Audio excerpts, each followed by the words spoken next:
Bem-vindos ao PrismaCast, um ambiente de aprendizado, inovações e tendências, onde exploramos e exaltamos o conhecimento para um aprendizado constante. Eu sou o Thiago Feitosa e hoje teremos o privilégio de conversar com uma especialista e referência em construção civil e suas tecnologias. Título de hoje: Construindo o Futuro, Inovações em Materiais e Sustentabilidade na Engenharia Civil. Nossa convidada possui doutorado em Engenharia Civil na área de construção na FECPAL Unicamp, pesquisadora permanente dos programas de pós-graduação em Engenharia Civil e Tecnologia, ambos aqui da Unicamp, pós-doutorada na Universidade de Coimbra, Portugal, com ênfase em segurança das estruturas em condições de incêndio, livre docente da Faculdade de Tecnologia aqui na Unicamp, foi coordenadora associada dos cursos de Engenharia de Transportes e Tecnologia em Construção de Edifícios. E também coordenadora do grupo de pesquisa MATS, Materiais e Tecnologias Sustentáveis. Gisleiva Cristina dos Santos Ferreira. É uma alegria e honra tê-la aqui com a gente. Professora, por favor, esteja presente. Como a professora está? Olá, tudo bem? Quero agradecer aí a oportunidade de falar com você aí no seu podcast. Estou bem feliz de poder contribuir aí. Justo, professora. A gente está honrado em ter a professora aqui. Nesse primeiro bloco, a gente vai falar sobre um pouco da carreira, da escolha de graduação que a professora teve. Como que foi isso, professora? A professora, na infância, já queria seguir para essa área? Como era a Gisleiva que escolheu o curso que escolheu para fazer a graduação? Antes teve um técnico, teve uma matéria que interessou a professora. Como foi essa escolha da carreira de engenharia civil? Então, na verdade, durante o colégio, né, o ensino médio, eu fiz colégio técnico em edificações. E eu me identifiquei bastante com essa área e aí resolvi continuar nessa área. E foi aí que eu prestei vestibular na Unicamp, né, em outras universidades também, e passei aqui na Faculdade de Tecnologia da Unicamp, que antes era chamado de CESET, era o Centro de Educação em Tecnologia. Isso, né? Foi em 2000? Quando eu entrei, é melhor não falar, né? Não, imagina, professor, pode ficar em paz. Tô brincando. Não, eu entrei aqui em 95. 95? Isso, em 1995 eu entrei aqui, pelo primeiro ano de graduação. Teve TCC? Teve TCC. Como foi, sim, a defesa do TCC da professora?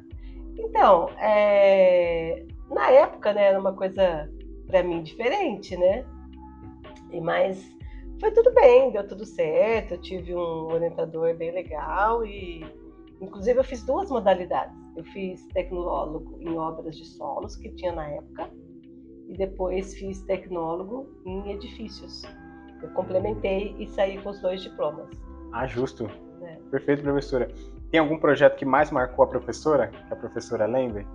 Então, durante a graduação, eu fui monitora da disciplina de topografia. Então, trabalhei com o professor, que era o professor Poletti na época. Né? Gosto muito dele, né? E, nossa, foi muito boa essa experiência, porque aí eu estava em contato direto, né, com a área, né, com o laboratório de topografia, ajudava ele nas aulas práticas também. O laboratório de topografia é aqueles que tem a mesa e a gente vai desenhando, ou não? Tem equipamentos, né? Antes, na minha época, não tinha equipamentos tão sofisticados, mas atualmente, além do teodolito, estação total, tem o GPS, né? Ah, justo. Professora, e aí, qual foi a epifania que a professora teve que a professora falou assim: eu terminei a graduação, vou seguir para o mestrado? O que a professora pensou e falou assim: não, eu quero seguir para o mestrado, quero fazer pesquisa, eu quero estar próximo do conhecimento, fazer mestrado sempre foi um sonho? A professora sempre quis seguir a carreira para ser docente, dar aulas posteriormente? Então, é que a Unicamp, quando a gente começa a estudar na Unicamp, a gente acaba vivenciando isso no dia a dia, né? Que é essa questão de trabalhar com pesquisa, né? Porque a maioria dos docentes aqui estão envolvidos com pesquisa, e isso me despertou a curiosidade. E durante a graduação eu fiz 2 projetos de iniciação científica. Então eu fiz iniciação científica durante a graduação, e isso me aguçou mais ainda a vontade de seguir nessa área. E quando eu estava finalizando o curso os cursos, né, o curso de tecnóloga, eu também passei no concurso como funcionária da Unicamp. Eu fui trabalhar como técnica de laboratório na engenharia agrícola. Legal. E isso, e o interessante foi que a minha experiência como monitora de topografia que me ajudou a passar nesse concurso. Olha só, já encaminhando ali tudo que os aprendizados, os conhecimentos que a professora foi adquirindo, já conseguiu aplicar ali. Aí eu passei no concurso, entrei como funcionária, e como eu estava dentro da Unicamp, me mantive dentro, eu resolvi continuar os estudos. E foi aí que eu continuei estudando, e aí entrei no mestrado na engenharia civil. Justo. O que me chamou a atenção é o título do que a professora defendeu no mestrado, que foram vigas de concreto armada com bambu. Como foi isso, professora? A professora falou assim, eu quero estudar essa parte, a sustentabilidade por trás do projeto é muito grande, o potencial, como funciona, professora? O que a professora sentiu, o que a professora seguiu e falou assim, vou seguir fazendo isso? Então, na verdade, foi um conjunto de situações, né? Quando eu fiz iniciação científica, eu fiz na engenharia civil. Né? E meu orientador, na época, eu fiz 2 projetos, um na área de concreto e um na área mais voltado para a sustentabilidade, porque eu trabalhei com um material que chama solo-cimento, que a gente chama de tijolo ecológico, que tem essa pegada de sustentabilidade, né? E aí, quando eu entrei no mestrado, o meu chefe na engenharia agrícola, que eu era funcionária, também trabalhava com essa parte de sustentabilidade e ele fazia muitos estudos com bambu. Então eu juntei o que eu fiz na iniciação científica junto com o meu orientador e com o meu chefe na engenharia agrícola. E eu trabalhava com isso no dia a dia com ele. E então a gente foi estudar e usar o bambu como armadura, em vez de usar barras de aço, usar taliscas de bambu. Eu fico pensando no potencial do projeto, né? Porque lá fora eu lembro muito, assim, vagamente na minha memória, do Japão. O Japão faz estruturas de casa com bambu. E aqui, a única referência, assim, vagamente que eu tenho na minha mente é lembrar do Japão, que eles fazem as casas, a cultura característica deles é as casas de bambu. Eu falei assim, tem alguma influência em relação a isso, professor? Então, na verdade, o bambu veio para o Brasil por influência da Ásia, né? Para esse lado mesmo. Não é uma planta nativa brasileira, né? Foi trazida para cá. Só que o bambu é uma planta muito versátil. Né? Ela serve desde alimento até como estrutura, né? Como material de construção. Então, o professor Beraldo, que era o meu chefe lá na engenharia agrícola, né, da Unicamp também, que me fez também ter essa curiosidade sobre as propriedades do bambu, que ele estudava. Então, foi tudo um conjunto de situações, né, que foram acontecendo na minha carreira. Assim, caminhando. Meu pai disse assim para mim, mas Thiago, é o que eu conheço, que eu construí com meu pai, a casa dele, ele veio falar para mim, não dá para fazer com bambu. Eu falei assim, dá, pai, olha que a pesquisa da professora é incrível, eu achei super interessante. Aí ele já vem com esse teor sustentabilidade, né, de conseguir fazer algo que não agrida tanto o meio ambiente, porque em comparação com a estrutura de aço, o bambu, ele se torna tão eficaz quanto? Então, na verdade, assim, não vamos pensar em coisas muito grandiosas, né? Casas, sobrados, pode ser feito sem problema nenhum. E aí eu não tenho uma solicitação, né, de resistência tão grande como se fosse um edifício, um prédio. Então, assim, até sobrado é tranquilo. E aí a gente pensa nesse tipo de construção quando a gente está em regiões mais afastadas, tipo no estado de São Paulo, a gente encontra material de construção super fácil, né? Justo. Mas se a gente vai para regiões mais afastadas, que não estão tão urbanizadas, centro-oeste, nordeste, o norte, então o bambu sempre está ali presente. Então, se a gente saber usá-lo, tratar do jeito certinho, usar a talisca do jeito certo, secar ele antes, a idade certa, você não pode pegar bambu muito novo. Então, você ter toda essa metodologia, dá certinho para usar. Legal, então, foi essa a ideia que a gente teve lá atrás. Lógico que tem outros trabalhos, tem internacionais sobre o tema. Não tem só nós, né? Justo. Então, o que dá mais valor ainda, né? Que não é só nós que estudamos isso. Teve mais pesquisadores que estudaram e comprovaram a eficiência. Perfeito. Aí no doutorado foi uma extensão do mestrado que a professora pegou uma espécie em específico, né? A Dendrocalamus gigantus. Dendrocalamus gigantus. Obrigado, professora, Isso. corrigindo aqui a gente, porque esses nomes difíceis aí a gente vai aprendendo junto. E a professora enxergou o potencial nessa espécie específica, que ela era melhor do que algumas outras? Então, é porque a geometria desse tipo, dessa espécie de bambu, facilita o uso do que a gente queria fazer. Pela geometria, por ele ser maior, né? Então isso facilita essa utilização que a gente estava propondo. Ele era maior, a flexibilidade dele tinha algum... Na verdade, as propriedades maior. Mecânicas eram semelhantes, mas as dimensões que são necessárias para o que a gente está propondo eram adequadas, entendeu? E então por isso que a gente escolheu esse. E é um bambu que tem para todo lugar aqui no território nacional. Perfeito. E, professora, como isso influenciou a sua visão de sustentabilidade dentro da engenharia civil? Então, e foi muito bom porque, assim, apesar de eu não estudar bambu atualmente, eu acabei seguindo isso. E eu aí na minha carreira aí só aqui na faculdade, né, de tecnologia da Unicamp, eu estou como professora faz já 12 anos, né? 13 anos, na verdade, 13 anos. Eu acabei indo para esse lado e até hoje eu estudo resíduos. Apesar de eu estudar bambu, eu continuo estudando essa parte de sustentabilidade, de usar resíduos que são gerados tanto na construção civil como em outros setores produtivos, né, setores industriais, como material de construção. Então, legal, professora. Desde sempre a minha carreira acadêmica está vinculada com essa parte de sustentabilidade. Perfeito, professora. Nesse primeiro bloco a gente falou um pouco sobre a escolha, a decisão da professora em relação à graduação, né, o que estava acontecendo ali, os encaminhamentos. Falamos um pouco do mestrado, escolha de decisão, né, o conjunto de formações e de laboratório que a professora estava e que foi meio que encaminhando para as pesquisas, o que a professora gostava. Finalizamos com o doutorado. E acho que tem o pós-doutorado também da professora que já entra na parte de utiliza ultrassom, né? Como funciona isso, professora? No meu pós-doutorado, além do ultrassom, eu fui estudar o comportamento do concreto em situação de incêndio, quando esse material é exposto a altas temperaturas. Então, a gente foi estudar as propriedades deles assim.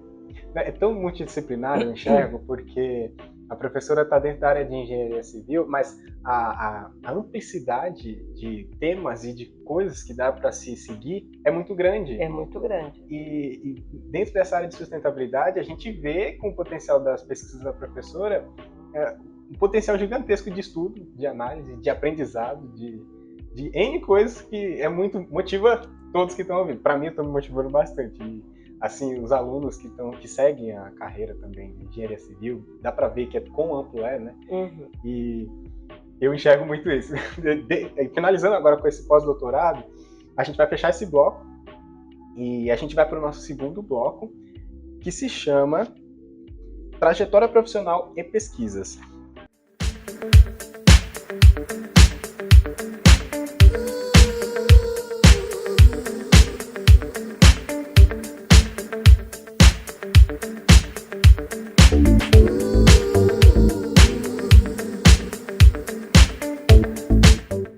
Professora, qual foi o primeiro estágio da professora? Estágio de trabalho? Uhum. Então, quando eu fiz edificações, eu trabalhei na área de topografia também. É engraçado, né? Trabalhei com um engenheiro que fazia essa parte de levantamento topográfico, lá em técnico edificações. Aí, quando eu vim para a faculdade aqui na Unicamp, né, para fazer curso tecnólogo, o meu estágio, por eu estar fazendo como monitora, e também eu tive bolsa base, né, com esse professor de topografia, eu acabei também fazendo as horas de estágio com esse professor também. Só que como eu não tive muito período de estágio, porque só foi essas horas, porque logo eu passei no concurso no laboratório da engenharia agrícola, onde eu trabalhava com pesquisa na área de topografia e na área de materiais sustentáveis. Justíssimo. E eu pergunto sempre para os professores em relação a esse primeiro estágio, Porque é uma área muito decisiva, né? A gente está ali, não sabe mais ou menos o que está acontecendo no mercado, o que o mercado vai exigir de mim, para onde que eu vou, o que eu gosto de fazer. E motiva a gente perguntar, e nossos ouvintes, eu também saber, porque eu estou estagiando agora também. E esse processo de escolha, de ver o que o mercado está seguindo, se a gente vai seguir para a área de pesquisa, motiva a gente. E é por isso que a gente sempre pergunta. E depois a professora também fez alguns trabalhos na Unip, na PUC, a professora deu aula, a professora estruturava. Foi antes. Antes de eu passar na Unicamp, eu fui professora, né? Eu tinha terminado o mestrado e estava fazendo doutorado. Aí eu fui docente lá, né? Tanto na universidade, na Unip, como na PUC de Campinas e também em Salto, numa faculdade que chama CEUNSP. Também fui professora lá. Então, antes de vir aqui, eu também tenho muitas horas de aula, em sala de aula. Justo. Já tinha. Como era o processo de... A professora tinha que montar a grade ou estruturar a matéria? Ou já era montada a grade? Tinha as matérias específicas? Não, a gente tem a disciplina, a ementa e uma proposta de aulas, mas a gente que monta as aulas, né? A professora tinha que montar... Já teve que montar alguma disciplina nova? Já tive, sim. Qual a dificuldade de montar uma disciplina nova, professora? Você tem que olhar toda a carga de potencialidade de matéria? Porque assim, quando você faz uma reestruturação... Durante o período que eu fui coordenadora associada, aconteceu isso, né? Porque o curso era tecnologia e virou engenharia de transportes. Justo. Né? A gente estava no meio do processo disso e teve que fazer uma adaptação do plano pedagógico desse curso novo, né, que é Engenharia de Transportes. E aí nós tivemos que, junto com a coordenadora, nós fizemos algumas adequações das disciplinas, alterando emendas e propondo o programa da disciplina, né? Quais seriam os tópicos que seriam vistos pelos alunos. Isso é muito legal. Em 2014, a professora tinha ido para a Universidade de Coimbra, né? Eu fui fazer uma visita técnica lá. Fiquei lá 15 dias com a minha aluna de doutorado, onde eu fui fazer o primeiro contato com professores pesquisadores das universidades de Lisboa, de Coimbra e de Viana do Castelo para poder viabilizar o meu pós-doutorado. Que show! E aí eu fui em 2015. Que legal, professora. Então a gente foi fazer os primeiros contatos. Foi a primeira vez que a professora foi para outro país? Na ocasião foi. Na ocasião foi? Foi sim. Conheci uma nova cultura, um novo ambiente. Acho que deve ter sido uma experiência fantástica, professora. Foi bem interessante. A gente ficou um ano lá. Que legal, que legal. Depois disso, eu queria também citar algumas pesquisas da professora. Que a gente falou aqui da carreira, de alguns pontos da carreira da professora, que a professora seguiu. E entrando nessa parte de pesquisa, a primeira pesquisa da professora, que eu queria citar, eu separei 4 pesquisas, porque tem bastante, vi que tinha 26 pesquisas da professora, e eu olha assim, não consigo falar de todas. Não, vamos separar E aí eu separei 4 para a professora, para eu perguntar aqui para a professora em relação a elas. A primeira, no caso, a primeira pesquisa que eu vi da professora, em ordem crescente, né? Primeiro na última, até de 2024, desempenho de concretos com fibras de polipropileno em aço em situação de incêndio. Como foi essa pesquisa? Essa foi em 2015. 2015 até 2016. Que foi o meu pós-doutorado. O polipropileno, ele não é inflamável? Não? Não? Não, polipropileno. Eu fiquei com essa dúvida. Aí eu falei assim, deixa eu perguntar para a professora, porque se ele for inflamável, não entendi direito.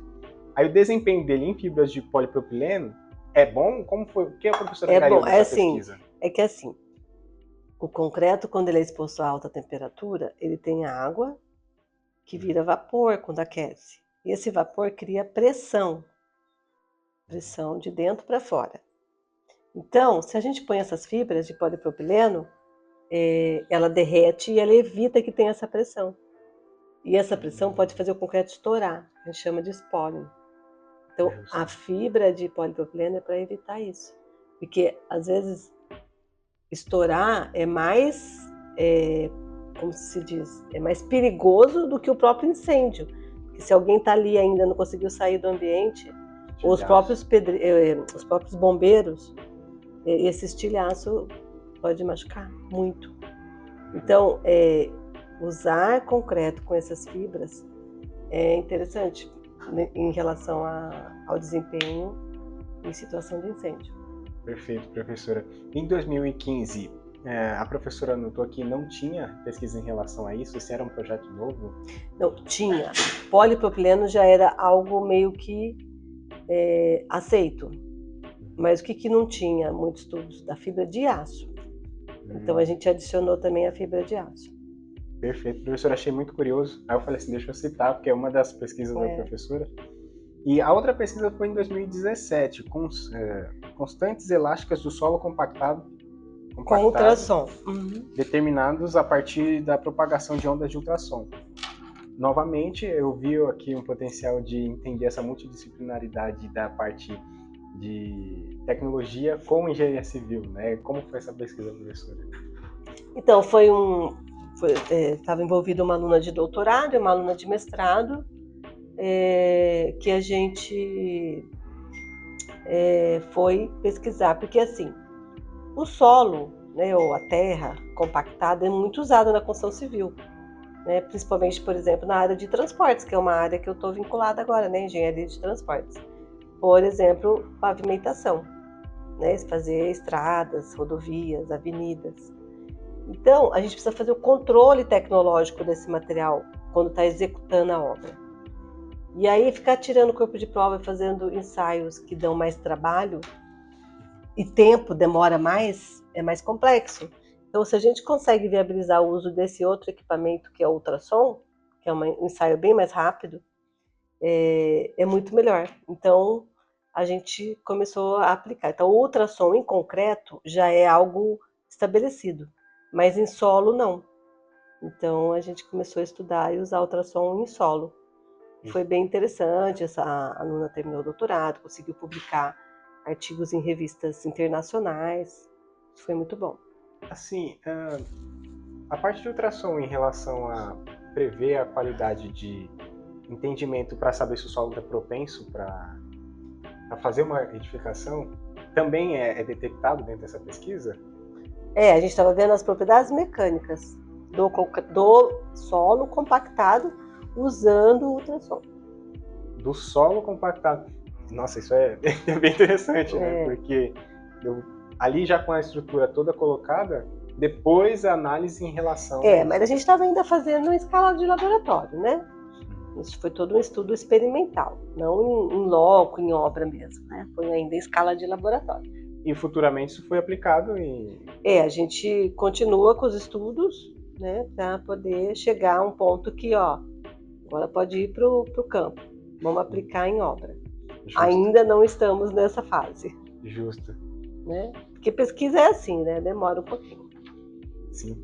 E aí depois, em 2020, já linkando com a outra, ensaios de ultrassom aplicados na caracterização de concreto exposto à situação de incêndio, que já é uma evolução em relação à outra, né? Era solo compactado, agora estou expondo a fogo, né? Vendo como acontece isso no fogo. Quais dificuldades a professora encontrou nessa pesquisa? 2020, né? É recente. De qual que foi mesmo que você falou? Ensaios de ultrassom aplicados na caracterização de concretos exposto à situação de incêndio. Ah, sim.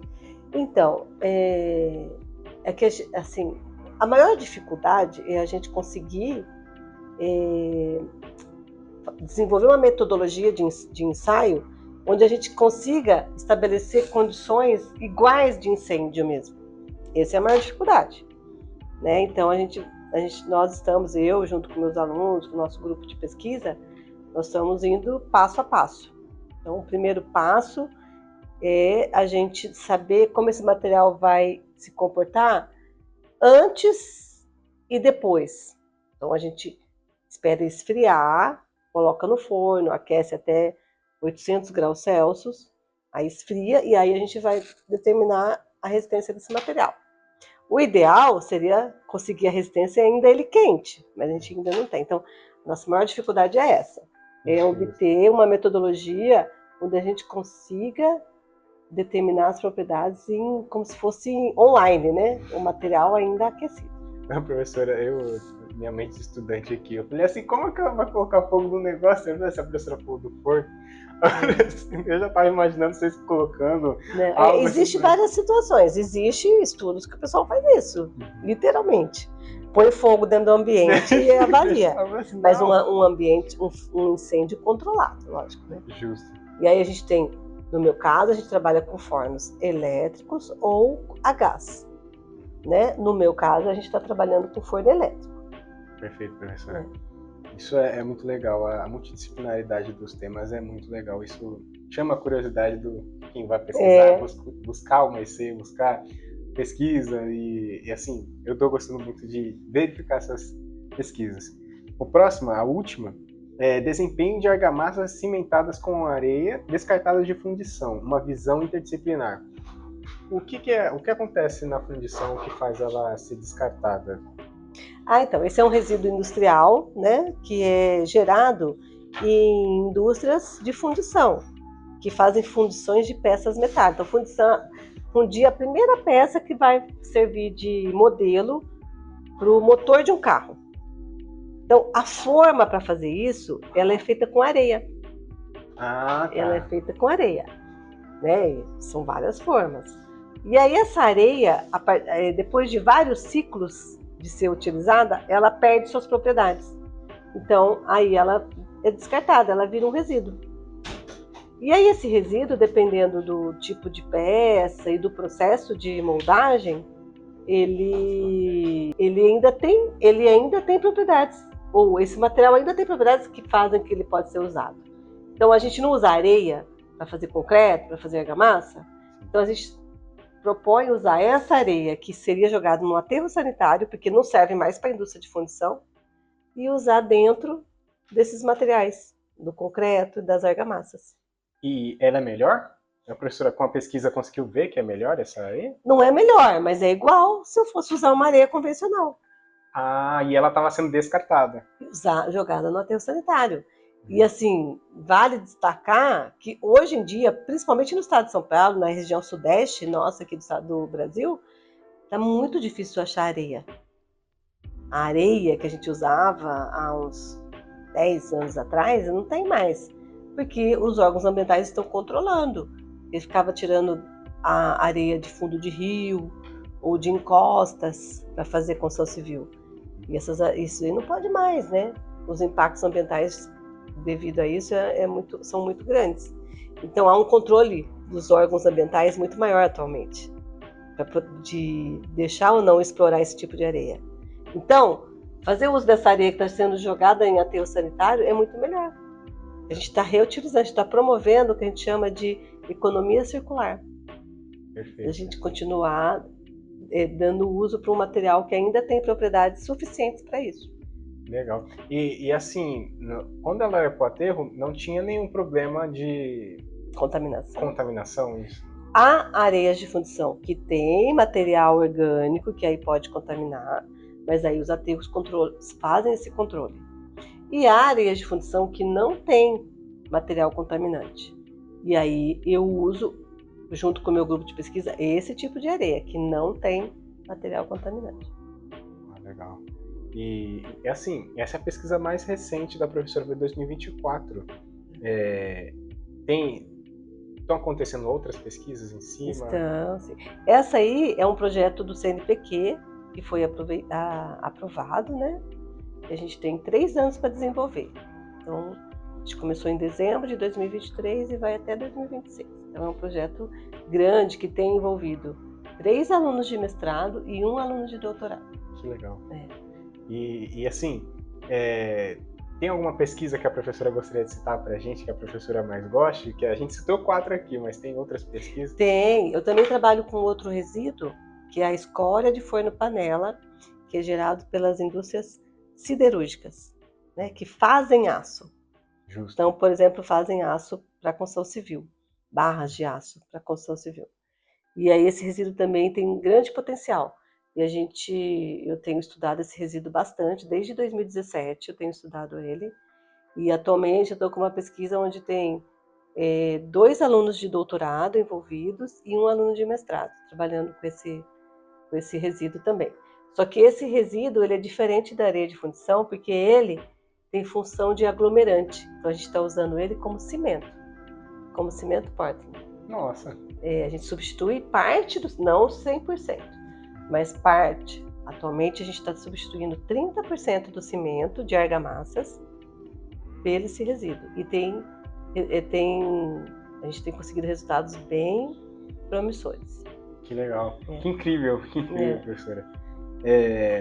A gente fecha esse segundo bloco. A gente falou um pouco das escolhas de carreira da professora, algumas profissões que a professora realizou, no laboratório. A gente falou um pouco da pesquisa da professora, citamos 4 aqui no último, a professora também complementou, falando mais umas pra gente. E aí eu fecho esse segundo bloco e a gente vai para o nosso terceiro bloco, que se chama Construindo o Amanhã.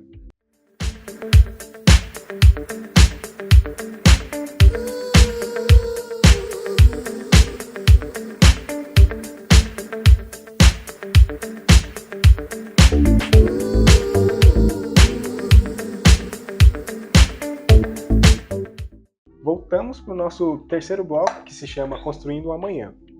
A professora realizou um projeto de extensão em 2017, que é a incorporação da casca de arroz em artefato de concreto. É muito multidisciplinar. O que a professora viu e que dava para ter potencial de colocar a casca do arroz num artefato de concreto? O que a professora angariou desse projeto de extensão? Então, na verdade, né, ele é um projeto de extensão. Na verdade, foi uma empresa que veio atrás de nós, né, veio nos buscar para estudar isso para eles.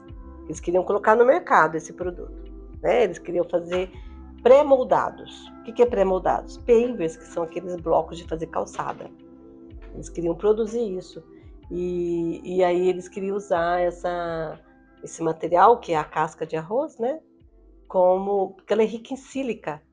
E sílica tem na areia, né? Então, lógico, nas suas devidas proporções, é um material que pode ser usado principalmente para esse tipo de uso, que é um bloco para calçada, que aí não tem tráfego pesado, não vai passar caminhão, vai passar no máximo bicicleta, ou num estacionamento de carros mais leves, né, que a gente chama de tráfego leve.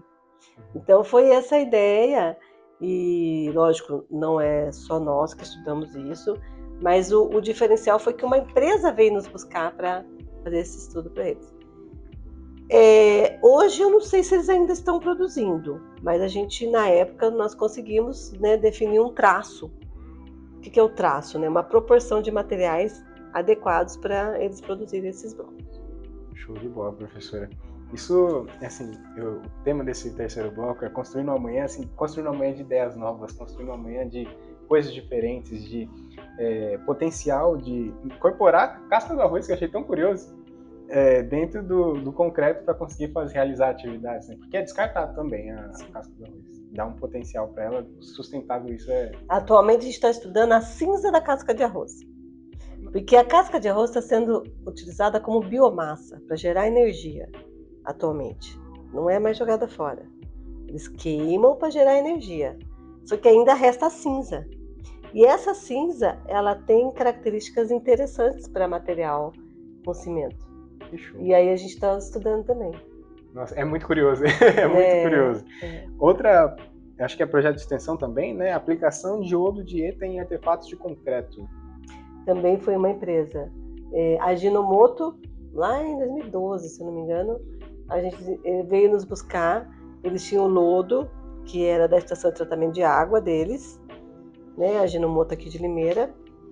E eles estavam levando muito longe isso aí, estavam levando para Minas Gerais esse lodo. Nossa. Então estava tendo um custo, né, muito alto, sem falar, né, de impactos ambientais aí, né? De elevado consumo de energia, né, de combustível, liberação de CO2 para fazer o transporte até Minas. E aí a gente fez esse estudo, nós moldamos vários blocos, a gente tem uma máquina aqui no laboratório, na escala de laboratório, e eles fizeram, assim, uma proposta inicial, calçadas dentro da indústria, com esses blocos que a gente produziu aqui, da indústria da Ginomoto. Só que aí depois eles estavam em busca de parceiro, né, de uma empresa que faz esse tipo de artefato de concreto para produzir. E na época, eles não conseguiram, porque há um certo preconceito, né? Não vou dizer que não tem. E aí eu não sei te dizer se eles conseguiram, se eles deram ainda prosseguimento. mas a gente conseguiu desenvolver um traço também para a gente produzir esses blocos aí. Eles tinham em grande quantidade o iodo? Lodo, tá? Bastante. Aí eles falaram assim, não, a gente tem que dar um fim sustentável para entender como a gente pode colocar isso de uma forma que não gaste tanto. Entendi. E não ocupar espaço dentro de um aterro sanitário, né? E é um material que não é contaminado. Tratamento de água não é contaminante. Lodo de tratamento de esgoto é mais complicado. Agora, de tratamento de água, não. Entendeu? Entendi. Justo, professor. Não tem a maior quantidade é terra. Que é a terra que vem na água do rio. Sim. Isso é muito interessante. Interessante. E a empresa vindo procurar, né? A gente vê o mercado querendo sustentabilidade, querendo que os produtos sejam de forma sustentável aplicado melhor para a sociedade, né? E essa é uma iniciativa muito legal, né? Vim buscar para saber se a pesquisa pode ser feita, o que pode ser melhorado. E aconteceu aqui, né? Ainda bem que nós estamos mudando um pouquinho, né? Essa nossa cultura de fazer pesquisas que não estão vinculadas aos setores produtivos. Porque se a gente vê lá fora, né? Tanto nos Estados Unidos como na Europa, a maioria das pesquisas são desenvolvidas em conjunto com empresas, conforme demanda das empresas, querendo resolver problemas das empresas. Isso é legal. Desenvolvendo tecnologia, né, real mesmo. Então, aqui a gente está um pouquinho mais devagar, mas isso está mudando. Estamos caminhando, né? Estamos caminhando nesse sentido também. Isso é muito legal. E, trocando de assunto, a professora, em 2016, participou de Ciências e Artes nas Férias. Como foi trabalhar com as crianças, professora, desenvolvendo projetos? Então, a Unicamp tem essa proposta faz muito tempo, né? Inclusive, esse ano eu vou participar de novo. Eu participei várias vezes, onde recebe alunos do ensino médio dentro da Unicamp durante um período, né? Geralmente em janeiro, né? Eles ficam aqui 20 dias participando de atividades aqui, conhecendo como é, né, a Unicamp, como são as atividades, como é fazer pesquisa. Então é bem interessante. Eles gostam bastante, os alunos. E a gente também de ter esse contato com eles, né? Total. Eu lembro que eu dei aula de português voluntário e dei aula de xadrez também. Mas era de quinta a oitava série. Professor, que eu saía rouco da sala. De gritar. De falar para eles, por favor, gente, silêncio, vamos prestar atenção na aula. Porque é um contato, uma experiência única, assim. Eles vão aprender, chega, professor, eu posso usar o lápis? Claro que você pode usar para pular ali, pode usar quantos lápis você quiser. É um contato que a gente tem que é muito genuíno, sabe? De quinta a oitava série, a gente está aprendendo muitas coisas, está vendo muitas coisas, e ali falar sobre uma matéria, enxergar o potencial de passar algo para alguém, é uma experiência única. Eu achei muito legal, embora todo o trabalho que tem, que a gente sabe que tem, que é ir lá, tem que ficar gritando, tem que ficar falando, mas é normal, né? E com o tempo a gente pega uma experiência e com o tempo eles vão aprendendo, lidando com a gente, conversando de uma forma que eles gostem da aula, que a gente goste de passar o que a gente está ensinando. E eu aprendi muito fazendo esse trabalho voluntário, fiz outros trabalhos voluntários também, ensinando criança, e é uma experiência única, eu gosto bastante, acho muito legal. Passar um pouquinho do que a gente vivencia, né, e conversar com eles, o que eles estão vendo, a realidade deles, a cultura deles é totalmente diferente, né, a gente vê que as crianças de uma época, na minha época, por exemplo, a gente não tinha celular, não tinha tablet, a gente vê essa diferença, é muito grande, professor. No ambiente que a gente está agora, com o celular, é uma outra cultura, literalmente. Se a gente parar para analisar, minha sobrinha com o celular, a mãe fala assim, não tem que dar celular para essa menina. Tira o celular dela. Tanta tecnologia, tanta coisa. Mas é muito legal saber que a professora participou desse projeto, de trabalhar com crianças, trabalhar incentivando pessoas de ensino médio é muito legal. Participação em eventos também, eu vi que a professora participou de um congresso em 2023, Propriedades Mecânicas de Argamassas com Areia Descartada de Fundição. Como é esse congresso, professora? É as mais novas tecnologias em relação à engenharia civil? Como foi participar desse congresso para a professora? Na verdade, isso faz parte, né? Dentro da academia, além de fazer pesquisa, a gente tem que divulgar, né? A gente tem que divulgar isso para aqueles profissionais que têm interesse, né, que fazem parte dessa área também, né? Então é uma troca de informações. Então, pessoas do Brasil inteiro, ou às vezes internacionalmente falando, vão participar desse congresso, apresentar suas pesquisas e, consequentemente, ver o que outros pesquisadores estão fazendo. Então, é bem interessante, é uma troca de informações, de experiência bem interessante. Eu já participei de vários e meus alunos também, eu incentivo bastante eles a participar. Inclusive, essa semana tem 2 participando de um congresso lá em Maceió. Que legal, professor. Ir ao congresso, verificar novas tendências, novas informações, eu acho muito legal. Eu acho você ir a algum lugar para adquirir conhecimento desse local abre muitas portas de entendimento sobre o que a gente está vendo no mercado, sobre as tecnologias, e eu acho muito legal. É legal mesmo. Professora, como a professora enxerga que o mercado está mudando em relação à engenharia civil com as novas tecnologias? Porque a gente tem óculos de realidade, a gente tem hologramas, a gente tem muitas coisas no mercado que a engenharia civil está se moldando para poder colocar novas coisas dentro da emenda, né? Porque eu vi, dentro desse contexto de construção, pessoas com óculos de realidade virtual, é um exemplo, né? Vendo pontos da estrutura da engenharia civil onde vai ser colocado, vai demandar mais tempo para ser criado. Como a professora enxerga essas tecnologias dentro da engenharia civil? Apesar de eu estar dentro da engenharia civil, né, atualmente, né, nos últimos anos, eu estou mais vinculada, principalmente na parte de graduação, à área de engenharia de transportes, né? Que na verdade é um braço da engenharia civil e que nós aqui na FT, né, nós temos o curso e nós somos pioneiros nesse curso. No estado de São Paulo a gente não tinha ainda. É o primeiro curso de engenharia de transportes dentro do estado de São Paulo. Então, pegando esse gancho aí da engenharia de transportes, eu vejo assim muito importante várias coisas que estão acontecendo. Então, assim, materiais novos que estão sendo usados em infraestrutura, por exemplo na área de pavimentação. Então, por exemplo, é normal usar restos de pneu, né, descartados. Então, é picado e usado para misturar com asfalto e fazer o revestimento de uma avenida, de uma rodovia, né? Então, por exemplo, isso é muito bom, né?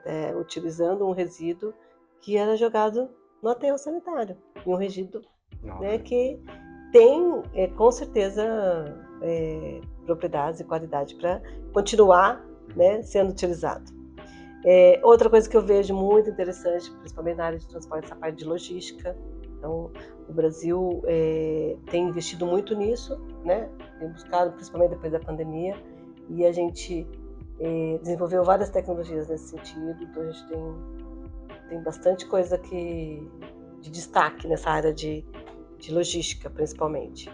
E também na parte de engenharia de transportes, né, além dos materiais alternativos sendo utilizados em infraestrutura, além dessa parte de logística que a gente avançou bastante,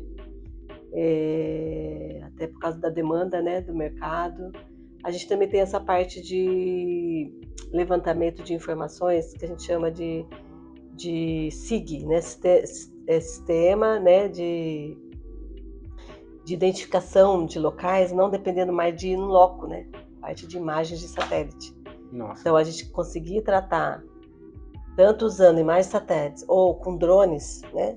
Com equipamentos, eu acho que isso a gente também é uma área que vale a pena investir. São áreas que valem a pena investir. Totalmente, né? E assim, eu vi softwares de simulação prevendo quando ia aumentar o tráfego de carros na avenida e qual seria a saída para isso, o que o governo faria para conseguir criar uma nova avenida ali. Então, é uma potencialidade de tecnologias que estão adentrando dentro do mercado que tem um potencial gigantesco, né? Assim, você prevê, através de um software, quanto tempo vou ter que construir uma nova ponte. E isso chama o quê? Inteligência artificial. É aí que eu queria entrar, era o gancho que eu queria falar assim, a inteligência artificial. A inteligência artificial está em todo lugar, né? Está em todo lugar, não é só na informática, não é só no celular que a gente acha que eles estão buscando saber o que a gente quer comprar, o que a gente quer buscar, né? Em todas as áreas. Em todas as áreas e no sentido bom, né? No sentido de que é bom, investir nisso. E a inteligência artificial está aí, para todas as áreas. E na engenharia de transportes, com certeza, tem bastante coisa aí sendo desenvolvida nesse sentido. Que show, professora. Eu, por exemplo, atualmente estou com esse projeto aí do CNPq, onde uma das partes do projeto é usar a inteligência artificial, ferramentas de inteligência artificial, para estimar as propriedades mecânicas dessas argamassas. Nossa, Deus. A minha aluna de doutorado está trabalhando com isso. Que show, professora. Eu fico feliz de ver. Eu gosto, sou suspeitíssimo para falar, eu sou de engenharia de telecomunicações, e esse potencial multidisciplinar das tecnologias, das novas informações é muito grande, sabe? E eu acho muito legal que está em todas as áreas. Em todas as áreas a gente tem que falar sobre programação, a gente tem que falar sobre tecnologias novas. Isso é muito encantador para a área de tecnologia, para a área de todas as áreas, né? Engenharia civil, todas as áreas. A tecnologia, ela meio que a gente está caminhando para um futuro promissor em relação a tecnologias novas. Né? Show de bola, professora. Como a professora, entrando numa questão aqui, como a professora acha que vai ser o profissional do futuro? Quais são as características que ele tem que ter, professora? É bem isso que a gente está falando, né? Tem que ter uma visão interdisciplinar e transversal das coisas. Não adianta ficar fechado, né, numa caixinha. Tem que ampliar horizontes e conhecer outras áreas, né? E isso é interessante porque os projetos pedagógicos dos cursos de graduação atualmente estão fazendo isso, né? Então, estão tentando fazer essa interdisciplinaridade. Isso é muito bom. Então, um profissional do futuro tem que ser isso. Ele não pode depender só de uma coisinha só. Ele tem que ter essa visão mais ampla e ter essa capacidade de buscar informações, né? Show de bola, professora. E além disso, que eu acho que é mais importante ainda, é saber trabalhar em grupo. A base ali, né? Trabalhar em equipe, reconhecer que às vezes a gente está errado e reconhecer a opinião do outro. Essa capacidade de trabalhar em grupo, a gente precisa desenvolver. Humildade ali, de estar em grupo, de falar, não, eu tenho essa ideia, mas pode ser que ela não esteja tão boa, vamos trabalhar junto para tentar melhorar, né? Vamos fazer isso junto. Isso é muito bom, isso é uma sinergia ótima também que a gente está culturalmente entendendo, né? E a base, como a professora mesmo disse para a gente, é um dos pilares do profissional futuro, né? Show de bola. E a professora gostaria de deixar uma dica para quem está entrando na área de engenharia civil? Quem está começando, qual dica a professora daria? Melhor, que dica a professora daria para a professora no passado que a professora gostaria de ouvir quando a professora começou? Essa foi boa, né? Eu acho que assim, quando eu entrei, e assim, eu não me arrependo, eu entrei na Unicamp e fui gostando dessa parte acadêmica, né? Fui gostando bastante. E não me arrependo de ter ido para esse lado, né? E desenvolvido e me aperfeiçoado e me dedicado, né? Fazendo mestrado, doutorado e até o pós-doutorado.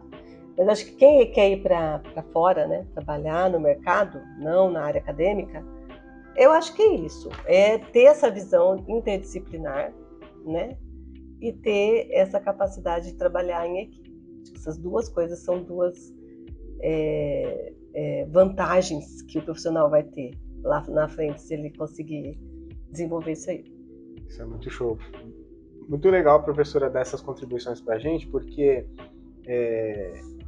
trabalhar em equipe, a gente entender novas tecnologias, falar sobre coisas novas, o mercado demanda, né? O mercado, e a gente como pessoa também entender isso, transforma o ambiente, né? Transforma o ambiente, a cultura do local fica melhor, a gente consegue se comunicar melhor.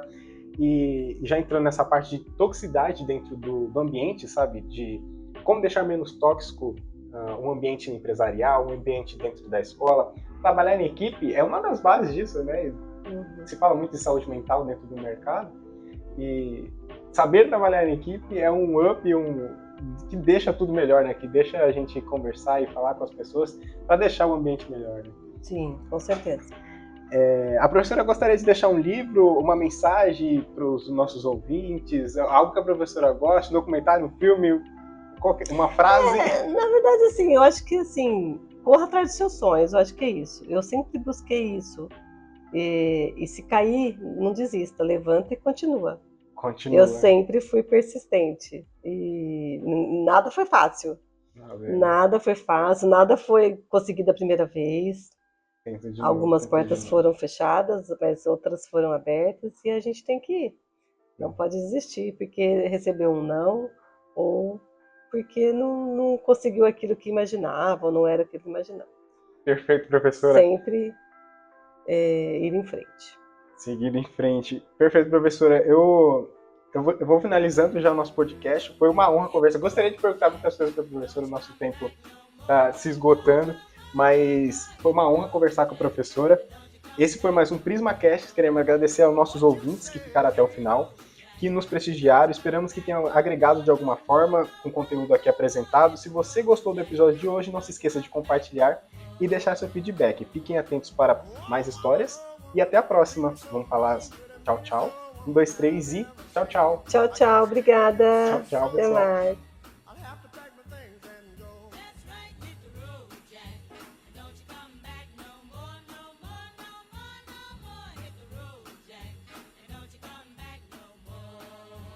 What you say?